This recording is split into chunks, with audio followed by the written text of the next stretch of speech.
questions to be asked, and it is time for you to do so. Here in this fortress of solitude, we shall try to find the answers together. Welcome, guys. Welcome to the Smallville Meets Krypton podcast show. Welcome to my humble recording studio that I've crafted myself. I have no idea what I'm doing. I've never done this before. I've never recorded a podcast, never done anything like this before. But I just felt like it was important for me to not only share my story and what's happened with me, but I want to hear the stories of other people. I want to hear what other people have experienced. I want to hear the challenges that come when people think about adoption.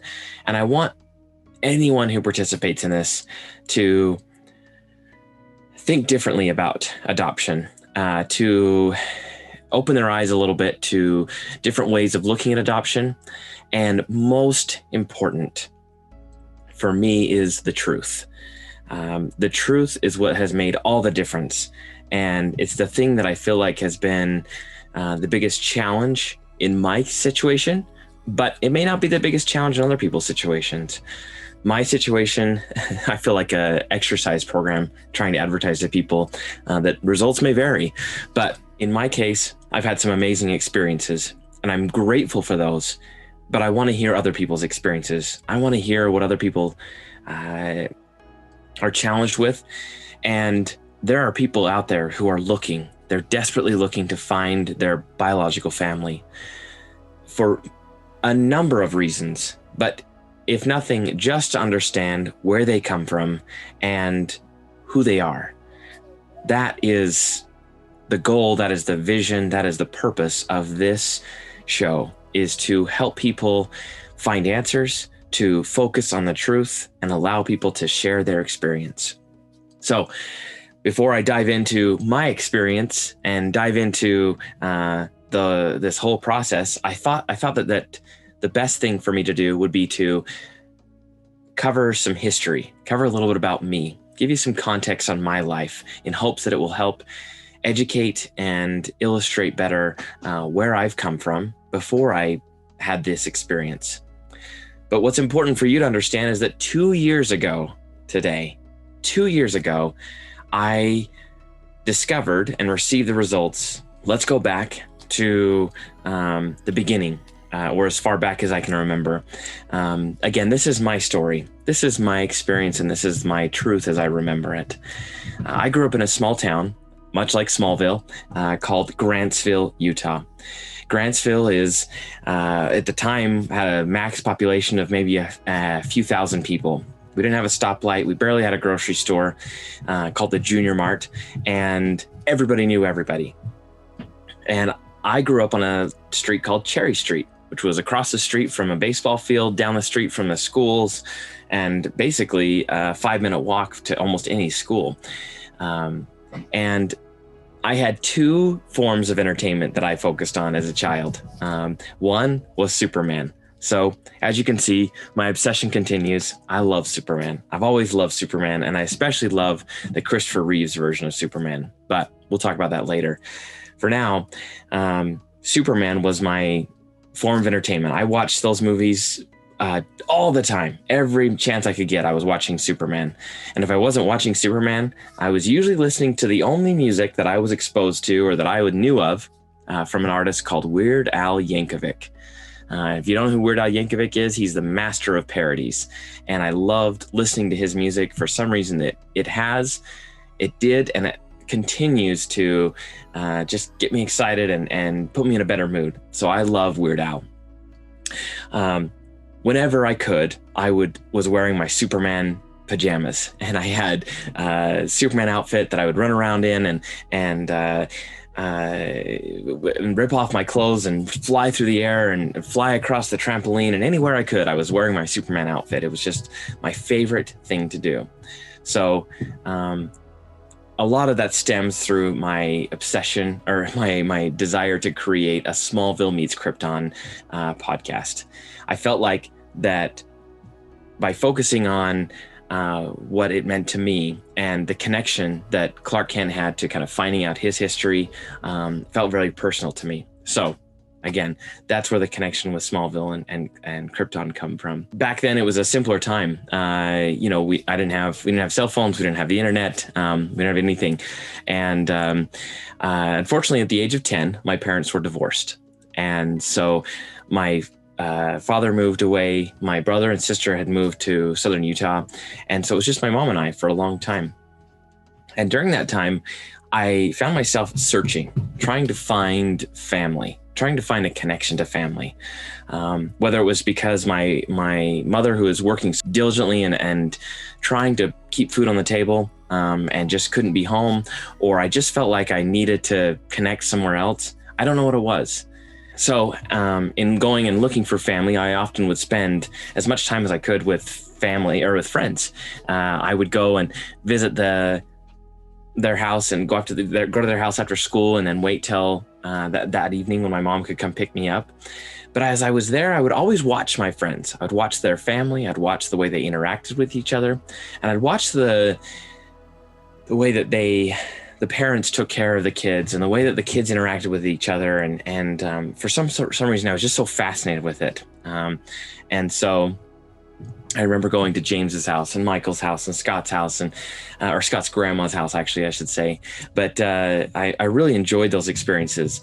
And then as I got a little bit older, I met a couple that lived nearby, and their name was Max and Chelsea. Max was a scout leader for us, and he was so engaged and so excited about Scouts, and really motivated me and inspired me to want to be part of Scouts. And so I started spending more time with he and his wife and hanging out at their house. We would play games. We would do everything together. I was at their house almost every day, all the time, and I loved it. I really had a great time and a great experience with them. Friday nights we'd make pizza, and they were the first ones to let me drive a car. They let me take their Jeep down to the way station, as it was called, to get some gas for and before I was 15 or 16, before I had my license. So it was great to spend time with them, and I'm grateful for their kindness and love.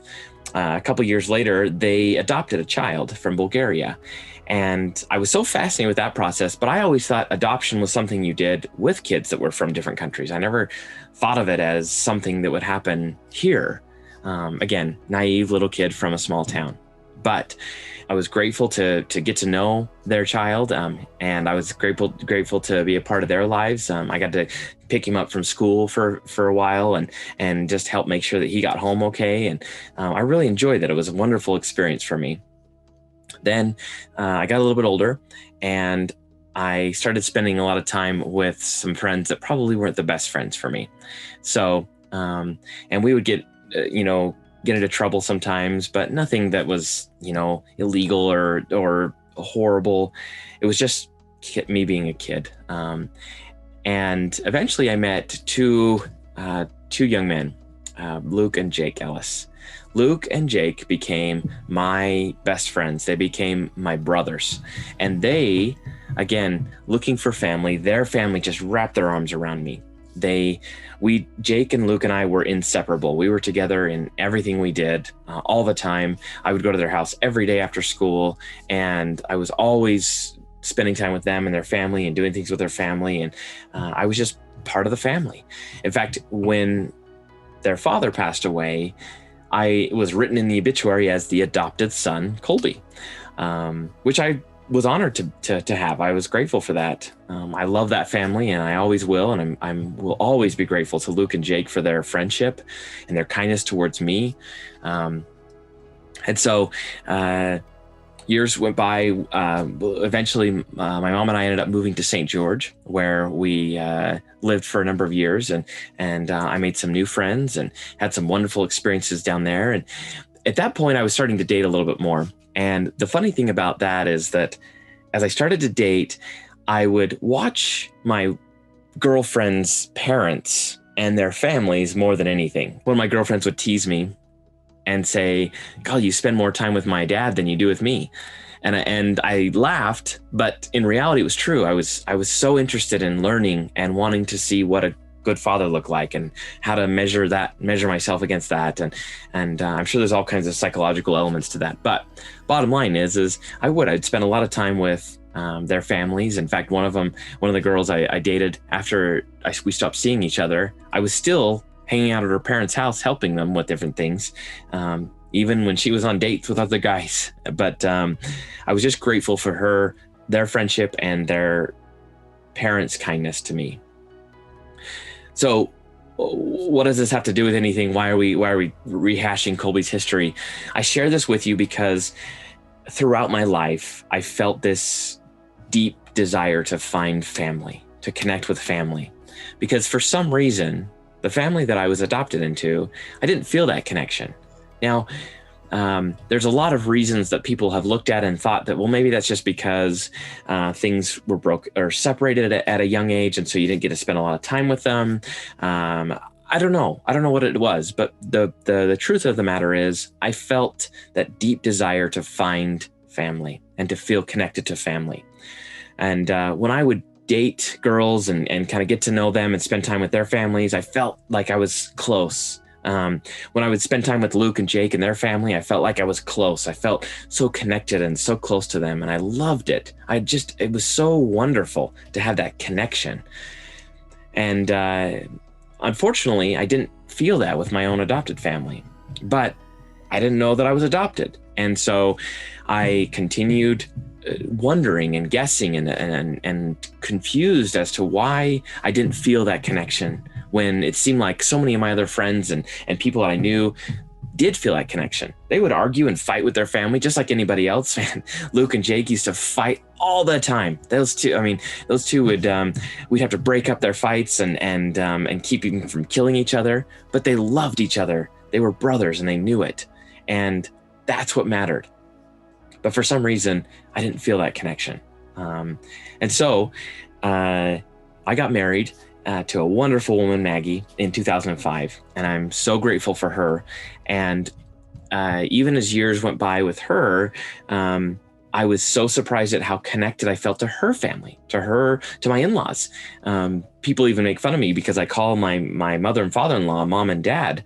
Now, I've always done that out of respect, but other people think, oh man, I would never call my mother-in-law mom or my father-in-law dad. I don't like them that much, and which is fine. But for me, I felt such a deep connection to my mother and father-in-law, to my brothers, brother-in-laws, and even my sister-in-law. And I was like, this is so awesome. I love having this family, and I love spending time with them. And in fact, we lived with my mother and father-in-law for a couple of years, and I thoroughly enjoyed it.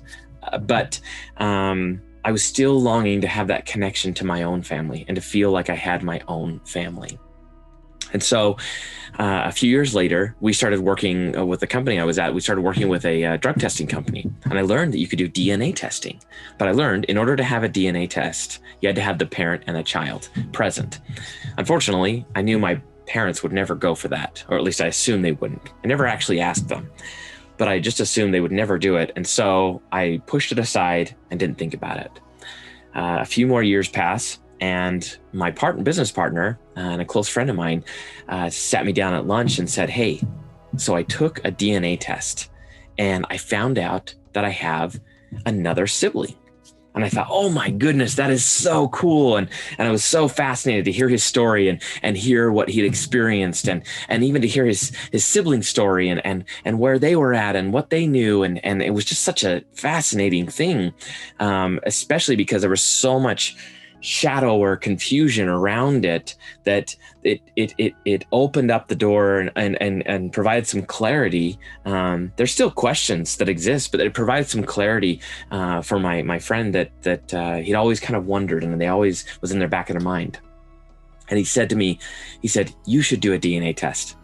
I said, I don't know. I mean, I could. Going back a little bit, most of my life, because I didn't feel that connection with my family, I often would tease and say, I think I was switched at birth. I think that maybe I was just switched or something because I don't feel that connection and I don't look like anybody in my family. Now, luckily in my family, my brother and sister don't look that much alike either. And so I thought, well, I guess that's just the way it is in our family. So I just assumed that other people's families, some look like it and some don't. But for me, I never felt like we looked alike, and our mannerisms and our behavior and stuff, it was very different. But I assumed that was just part of being a part of a family. Everybody's different. So anyways, my coworker or my business partner said, you should take a DNA test and maybe confirm if you were actually switched at birth. And we just laughed and joked about it. And so eventually I purchased a DNA test. Maggie and I both purchased a DNA test, and we kind of hum-hawed around it. We never really took the test and decided, well, we should probably take this test if we're going to, find out. And so we sat down and took care of everything. It's a little bit of a process. You have to wait a few minutes. You have to wait a little while. You can't eat or drink anything, and then you spit in the tube, and which seems like the most difficult spit you've ever spit. Anyway, but it's one of those things that you think, man, this is really complicated, but it's really not. Snap the tube together and put it in the box and send it off. They make it as easy as possible. Then began the waiting part, right? And so we sat and we waited, and we got notifications, hey, it's arrived at this facility and it's now being processed. And we were so excited about getting these results. And Maggie gets her results. And I was kind of disappointed. How come she got hers and I haven't got mine? But she gets her results. And we started looking through the Ancestry app where we got our tests from, and we could see connections. We could see family that she knew and family that she recognized. And we were like, oh, okay, that makes sense. Those are all people we know. So it was kind of fun. We looked at the history of where she was from and those kinds of things. Didn't really think too much of it and moved on. A week later was when things got crazy. So I was standing at work talking to one of my coworkers when my phone vibrates and it says, hey, we've got your results. And I was like, all right. So I open up my phone and I start looking at my results. And I started looking at people I'm connected to. And, the way it lists is it shows a list of everyone that you have DNA markers close to, and it shows the closest first to, and then kind of descends in that order.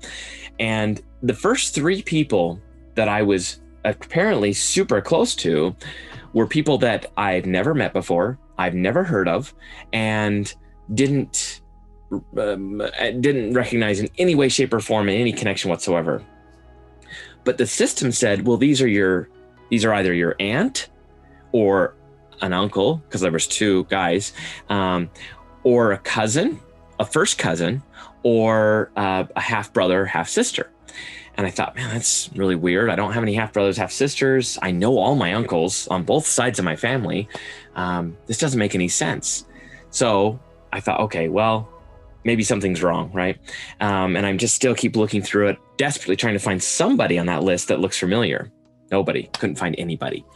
Eventually, I was talking to one of my business partner, and I said, you'll never believe this. I was looking at my DNA results and there's no connection. I don't recognize anybody, not a single person. And my partner said, maybe you were adopted. And I thought, nah, that's crazy. There's no way. I didn't think it was real. I didn't think it was possible. Again, I had no knowledge of any of this, anything like this, my whole life. And so I decided to, so I went home and first I started reaching out to some of these people, and I just started sending them a message, and I just said, hey, it looks like we're related. I took a DNA test and I'm not sure how we're related, but, and that was it. I didn't hear anything that day. Frantically, I'm trying all kinds of different methods this day to try to figure something out. That night, I go home and I call my sister. And in looking at my history or where I'm from, so your DNA results covers who you're connected to, it covers where you're from, and a myriad of other things. But I was always taught that my family was from Sweden and Poland. So I assumed that's where my results would be from. Well, in my system, I'm not from either of those countries in any way, shape, or form. So I thought, that's odd. I called my sister and I said, hey, I got my DNA test and I got my results. And for some reason, it shows that nobody is, or I don't show, Sweden or Poland anywhere on this list. And my sister responded, well, maybe mom's just crazy. Maybe she's not right in terms of where they're from. But I was pretty sure my grandma, who was my mom's mom, was Swedish and had a pretty deep or pretty recent history of Sweden. Now, it's important to understand at this moment, prior to getting my DNA test and my DNA results, I had told my adopted family, I said, hey, I took a DNA test because my friend took one and he found out he has a sister he didn't know about. And so I told my family, I said, I took a DNA test and my results are probably coming soon. If there's something that I should know, now is the time to tell me. But no one said anything. And for the last decade, I had been telling both my mother and father, I said, I love my family. I will always love my family. But something doesn't feel right. Something feels disjointed, disconnected. I just don't feel connected to my family. And this is a really hard thing for me to share because it's sensitive. I know people feel differently and feel like I'm perhaps being ungrateful or not showing compassion for my adopted family. But the reality is that's how I felt. I didn't feel connected. And I wanted to have that connection so badly. I wanted to feel that connection. And I had tried. Now, keep in mind, the relationship with my sister had improved drastically over the last few years. And she and I felt like had become much closer. And so that's why I called her that night. That's why I'd been talking to her. She was the first person I called. I didn't call my mom or my brother or my dad. I called my sister. And I'm so grateful for that relationship because she, I feel like, has been there to try to help me in a lot of ways in growing up. But again, something was missing. Something was off. So continuing the conversation with my sister, as we're digging through, or we're talking through this, she says to me, maybe something's off or maybe mom's just crazy or whatever. And probably felt pretty caught off guard because of that conversation, didn't know what to say. Meanwhile, while I'm on the phone with my sister, one of my friends is here at the house and he's talking to another friend, Luke, who I told you about. Luke, who lives in Tooele, happened to be out in our area that night, which is very, very uncommon. He's never out this area, doesn't come out here, has no reason to, but he happened to be in our area because he was looking at a fifth wheel or something, and he had his fiance with him. And so he said, hey, can we stop by? And I said, sure, we'd love to see you. Maggie wasn't home. So she was at a dinner. And so I'm sitting at home and I'm talking to my sister. And while I'm talking to my sister, my buddy Luke walks into the door and he sits down and he starts having a conversation with Hayden. Well, Hayden says to Luke, Colby's on the phone with his sister. He just got his DNA test and he thinks he's adopted. Just joking, right? Well, Luke responds to Hayden and tells him, well, that's because he is. And Hayden is just floored. He doesn't know what to do, what to say. And meanwhile, I'm still on the phone. So I hang up with my sister and I look over and I can see Hayden is just like shock. He didn't know what's going on or what to say.